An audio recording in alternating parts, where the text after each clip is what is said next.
స్వప్న మీతో ఒంటరిగా మాట్లాడాలట. మిమ్మల్ని ఇప్పుడు వెంకటేశ్వరం గుడికి రమ్మంది. స్వప్న నాతో ఒంటరిగా మాట్లాడాలందా?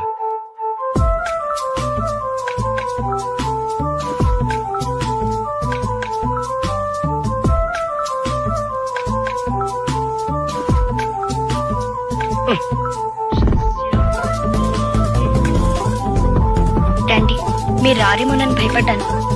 నువ్వు కొబ్బరి పెడితే రాకుండా ఎలా ఉండగలను స్వప్న? డ్రెస్ బాగుంది, కొత్తదా? అవును, మొన్ననే కొన్నాను. నీకు నచ్చినందుకు థ్యాంక్స్. ఈ విషయం మీతో చెప్పడానికి నాకు సిగ్గుగా ఉంది. నా ముందు సిగ్గెందుకు స్వప్న? చెప్పి ఆ మాట నీ నోటి వెంట వినాలని అంటగాగిన పెనంలో తహతహలాడిపోతున్నా. మన హోటల్కి వచ్చి రోజు పాలు తాగుతూ ఉంటాడే ఓ కళ్ళజోడబ్బాయి, రామచంద్రమూర్తి అని, ఆ, అతన్ని నేను ప్రేమిస్తున్నాను.